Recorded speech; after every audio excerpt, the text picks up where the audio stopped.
talking about the home crowds, and we just heard them. It's insane. Everybody was saying, you know, Scottish, they know how to celebrate, how to party. This is going to be a wild one if the boys from Scotland do well. Yeah, if Graham does well, I'm excited. That crowd was nuts. I've not seen anything like that yet in the HYROX space, so I think he's pretty locked in, and we're going to see some fast time because that world record got smashed.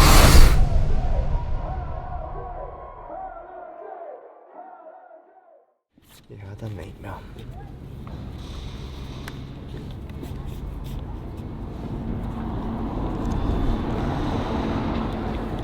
But you know what? Do you know where I lost time? No. I lost time in the runs and the lunges. I've not even really been doing any sled push. I've not been doing any lunges, and obviously I've not been running. So, but that just shows you. I was losing like anywhere between 7 and 15 seconds on every guy in the field on the runs. Every run. I'm usually like maybe 5 seconds behind, like the top level, but nah, never really that bad. Especially after Stuttgart. Stuttgart, I was I ran a 28 run total, I think. So my running was good. So I just need to be running. I said that before, like my background is strength, so I will always keep strength. But if I'm not running, I'll lose it so fast. Whereas if I don't strength train, then I keep it. Like I just touch on it, and I always kind of keep it. Whereas the running, it doesn't work like that for me. Get back running. So that's what I'm going to try. I just need to gradually build up the volume. I won't be running crazy. Maybe I'll build up to like 110, maybe 120 k's, which is manageable. I won't be hitting anything above that. I don't need it. You don't need it. But don't judge a man for trying. That's what I say. And I think you need to be mentally, you need to be switched on in and off the court. Because if you're not at this level, no chance. Think it makes a difference? Massive difference. I think like if you're not firing on all cylinders, you have no chance at this. Like at the top end of the sport, you'll be fine in the pro, but at the very top, no chance. You get away with running like 57s and that now, but at the top level, you're running 53s and 55s. I don't know, should we tell the viewers out there who took it? Maybe we should vote. You don't realise how many people actually look at you and go, Who do you think won? that like they have your corner. Like you don't realise it, see when you're in here training by yourself. And then you get, when you go there and you get that sort of audience cheering for you every time I came in the rock zone. It was crazy. That's partly why I finished the race. That's the only reason why I finished the race. Because for the ski onwards, I knew I was toast. I knew that was it. So I was like, well, we'll just try and dig in for the crowd. And the least I could do was hit 100 water balls unbroken. Because I was running that slow, I was like, you don't have an option. Kind of Stockholm all over again, placed 11th. The exact same thing. Could have been, you're my lucky charm. Let the dancing begin.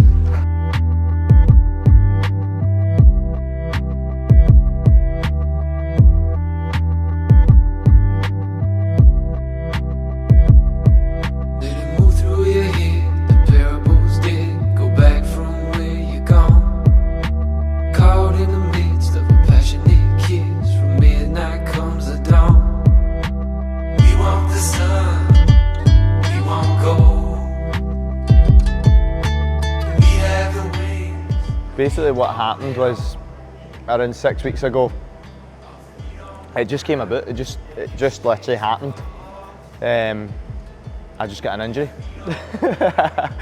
in the hip area, and I didn't really know what it was. I thought it was just like a niggle. Tried to shake it off, tried to train through it, and then I couldn't train through it. So it ended up flaring up worse and worse. And then eventually got to the stage where I wasn't able to walk properly. Fast forward 5 weeks, I wasn't going to race in Glasgow, but I got a roll down spot. And I started running like 2 weeks before Glasgow, or 10 days before. And I started to feel like, oh, my fitness hasn't been lost that much. But then I did Glasgow, and then I felt like I lost a lot of running fitness. Overall, I felt fit, still got a decent time considering, but I felt like I lost a lot of running fitness. I think I'm back because I'm running, and you know something, the pain isn't that bad.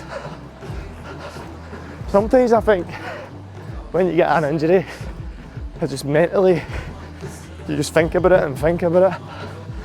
Whereas I'm just gonna go, fuck you, I'm moving. That's it, it's happening. And that was basically the deciding race, where I spoke to the physio. They says like, this race is either gonna make you or break you. So it was like, you're either gonna be out of Worlds if you do this race and it goes bad, or you can start running again. So that's me, I'm back running again, which I'm happy about. But 5-6 Ks, that's the most I've ran in one go. Good, no bad. Not good, sometimes maybe good, sometimes I maybe can run, good, sometimes maybe run shit. 6K. That's bad, that's pure shite, but like for you. That would be good if that was me, but it's shite for you. 6K. 4:24. Aye, that's alright. But usually you're like 100K a week guy. Happy with that though? I ran. Aye. Ran 2 days in a row. First time I've done that in 7 weeks. What's the actual plan, but training wise? I've got a good plan. How is Howland? Do you get a plan? Me? How you doing? I swing it like usual. I'm annoyed to see Gary say stuff like that. Because he wings it, and that's why. And then he moans about his results. I never moaned, I was happy with it. One time you were happy and the rest you were greeting. How? When was I greeting? Don't say Vienna. Vienna. Vienna, I made sure the windows were locked. I jumped into it. Michael McKay. Michael Mackay. I was happy, sub 65, that's what we wanted. So far it seems alright, but it was like, my motivation is usually pretty decent. But it's been tough, I'm not gonna lie. It's been tough. I've came close to a tear just because I'm not able to like perform and even train at the level that I know I can. So it's just like every time I come into a session and I need to like try and finish that session, it just is, it's horrible. It's horrible when you know you're like 75% there. I'm just trying to help you. We're all just looking out for you, wee man. Don't do what I done. Don't do it. Ewan is in trouble because he followed my footsteps. He tried to ramp up his volume while ramping up HYROX workouts. Told him not to, but he done it. He says it's only 120k. Bam, hamstring. Tear. But if he literally stops running for maybe like a week, he'll be fine. He stopped running for like 3 days. This is life. And that's what happens seeing you're trying to become the best. You get injured sometimes. Oh, I think it's going to be... People can laugh, people can do what they want. But we try, you can't laugh at somebody who's trying. It doesn't matter if they're doing the right thing, they're trying. See, to be in that race was a privilege. Like seriously, but like see, you don't realise how many people actually support you until like something like that happens. When I came in last place to the wall balls, everybody was going wild, like crazy. I could hear it. That's the first time in a race where I thought, I can actually hear people. Whereas usually like you're in a zone where you're dead to the world, so you don't hear much. But there, I heard everything. I got to like 70 wall balls and I was like, you know what? I need to go unbroken because the crowd's just gone nuts. And you don't like, all the hard sessions when you're by yourself in a cold -10 gym, that's when it counts. Because that's when you don't see it then, but then when you get the results and then you get to that stage and then you get that sort of reception, like that's insane. For somebody like me, that's incredible. For anybody, that's incredible. But every time I ran in the rocks, people were just going mad, and I love that. So I love like just having the home support, and like then other people get to see like our culture, because our culture gets a bad rep, but it isn't all that bad. Like see Scotland, UK, like it's just It's actually quite good because we can be supportive. There's bitchiness everywhere, and that's just life. Because people get jealous, and that is just life. That's what happens. But there's a lot of support there as well when it counts. In general, the race was just a terrible race. Like, it was a good race, but I just knew for the run after the ski, that's when I knew. I was like, right, you're out. And that wasn't me in my head. Like I'm strong-minded. I was just being honest and being real. Like I don't really believe in magic and magical cures. Like I believe in visualization, but there was probably no amount of visualization that was going to get me to win that day, because my fitness was well off it compared to the other boys, and that's because you need to be running. And I said it to you before, like I just need to be running. Like I'm not even saying it was a bad race. I just think I got outperformed, and I'm happy with it because I did try. People think, oh, it's just his hip and whatever, but it's probably part of the reason. But I still could have probably done other things to be a better racer on that day. And that's just being honest. Sometimes you just need to take it on the chin. Like that's just like, see when you're at that level, if you're 1% off, that's minutes. At the very top level, that's minutes. Like you can't be 0.5% off, because if you're 0.5% off, other guys are smoking you minutes. At the top level, if you're 1% off, no matter who you are, you can be the best. Like every man is beatable, and it's shown this season that every person is beatable. There's always going to be a favourite, and that's just the way it is. It's like that in every sport, but everybody's beatable. A key memory, right? This is the key memory. You know, because there was a few people pulled out, right? And I'm not saying I probably wouldn't have been last anyway, right? In that shape. So I was running last into the wall balls, last person to run in, and I knew it. And I could just hear the crowd cheering. And I'm not gonna lie, I was embarrassed. I was like, I have fucked this. I'm in my home city and I'm running in last place here. And I went, you know what, you need to lead by example. Just chest up, chin up, do it, finish it. And that was actually hard for me. See, running in last place, that was hard. That's one of the hardest things I've done. I felt embarrassed. I was like, what is going on here? Because I know I'm better than that. But the positive was that I showed that I'm resilient because I still finished. And I'm not saying whoever didn't finish, they're not resilient. That's not what I'm saying. But just talking about me, I'm just happy that I actually got through the race. I don't want to open the door to say like it's an option to quit. For me personally, I just don't want that. And I get it, other people have things happening and I understand it. And I'm no like slating anybody in that sense. But I'm just glad that I never done that. And our little fairy tale story, it looks like it came through. And also, The priority for me is to stay healthy, right? That's number one priority. I'm 31. You know that? I've probably got 8 years left here. Like in HYROX, 8 years left of hard competing. I'll still compete after that, right? But I'll probably compete at a high level until I'm 38, 40 maybe, depends how things go. So, number one's look after your health. Number two, fucking push the needle. Don't be scared because injuries just happen, right? And I know there's better people out there than me, but you just need to test things, and I'm up for that. I'm up for just testing things, and I'm not being daft, but if that leads to an injury, then it leads to an injury.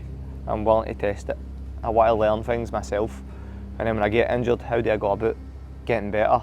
How did I overcome the injury? How did I keep the motivation high so that I can then pursue it to still compete at a high level? Like that's the route, that's the path I'm at, because I've ditched sessions in there because of this injury, and I've been in the toilet looking myself in the mirror like that piece of shit. And I'm not even gonna lie, like I said that to Hannah as well. I was like, this has been the hardest part of my life since ever.